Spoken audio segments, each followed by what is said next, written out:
Sejarah KUHP. KUHP yang selama ini kita kenal dan kita ketahui yang berlaku selama 1 abad lebih di Indonesia merupakan warisan hukum kolonial Belanda yang memiliki nama asli Wetboek van Strafrecht voor Nederland-Indië atau WVSNI. Regulasi ini diberlakukan di tanah Hindia Belanda melalui Koninklijke Belzwet atau Tita Raja Belanda yang disebut juga Invoeringsverordening nomor 33 pada Oktober 1915. Yang mana mulai diberlakukan pada 1 Januari 1918.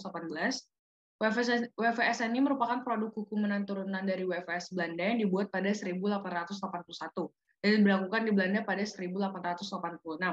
Sehingga dengan tita raja tersebut terjadi dualistis dalam sistem hukum di Indonesia, yang mana dualistis sistem yang terjadi mempunyai pengertian bahwa bagi orang Eropa berlaku sistem hukum Belanda yakni tita raja atau Koninklijke Belzwet, dan bagi orang Bumiputra berlaku hukum pidana adat. Hukum yang berlaku bagi orang Eropa tersebut merupakan aturan yang berasaskan hukum Belanda kuno dan hukum Romawi. Kemudian hukum yang berlaku bagi orang Bumiputra sendiri merupakan hukum yang tertulis dan tidak tertulis, namun sebagian besar tidak tertulis. 10 Februari tahun 1886 merupakan awal pengenalan kodifikasi Kitab Undang-Undang Hukum Pidana.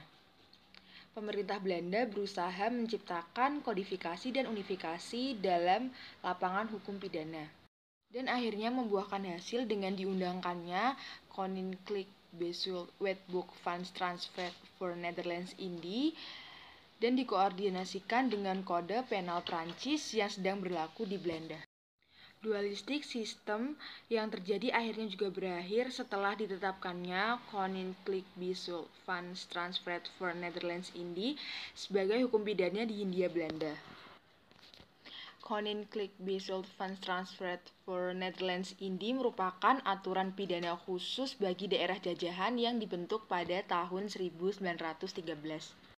Namun, dari hasil kodifikasi tersebut tidak sama dengan apa yang berlaku di negara asalnya.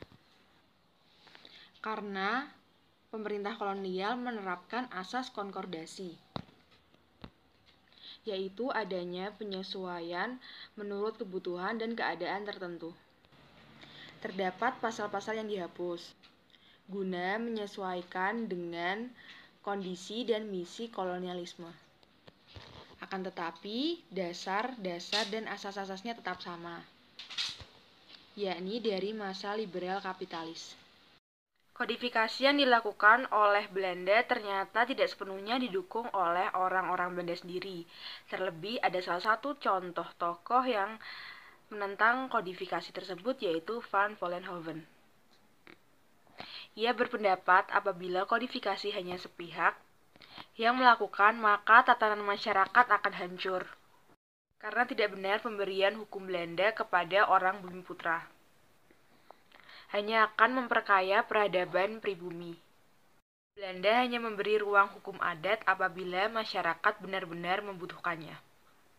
Jadi selama ini masyarakat adat telah terbiasa dengan hukum yang apa adanya, baik itu tertulis maupun tidak tertulis.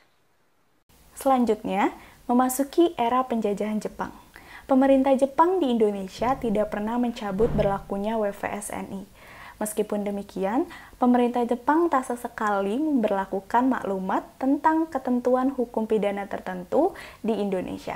Sehingga di sepanjang sejarah pendudukan Jepang bisa dikatakan terdapat 2 aturan pidana secara bersamaan, yaitu aturan pidana yang dikeluarkan oleh pemerintahan Jepang dan aturan pidana peninggalan pemerintahan kolonial Belanda atau WVSNI, Wetboek van Strafrecht voor Nederland-Indië. Setelah Indonesia menyatakan kemerdekaannya pada tahun 1945 untuk mengisi kekosongan hukum pidana yang diberlakukan di Indonesia, maka dengan dasar pasal 2 Aturan Peralihan Undang-Undang Dasar 1945, WVSNI tetap diberlakukan.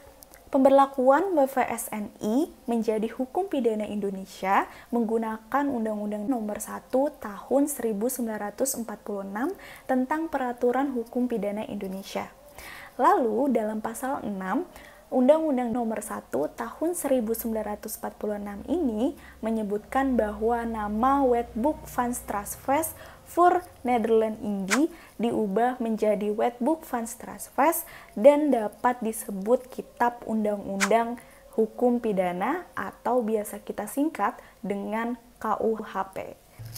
Di samping itu, undang-undang ini juga tidak memberlakukan kembali peraturan-peraturan pidana yang dikeluarkan sejak tanggal 8 Maret 1942, baik yang dikeluarkan oleh pemerintah Jepang maupun oleh Panglima Tertinggi Bala Tentara Hindia Belanda.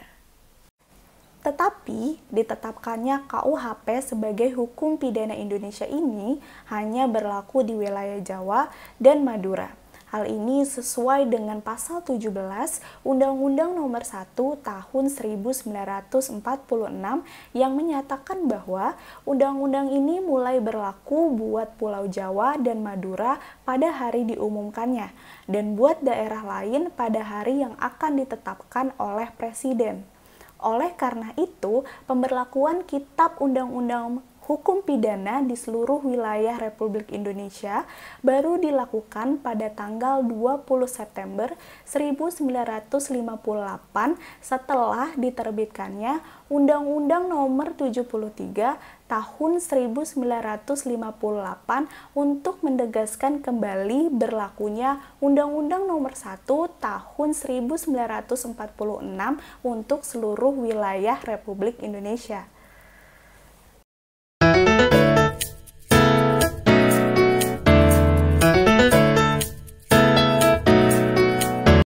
Cukup sekian pemaparan materi dari kami kelompok 11 tentang sejarah KUHP. Kiranya video ini dapat bermanfaat bagi kita semua. Terima kasih. Sampai jumpa lagi.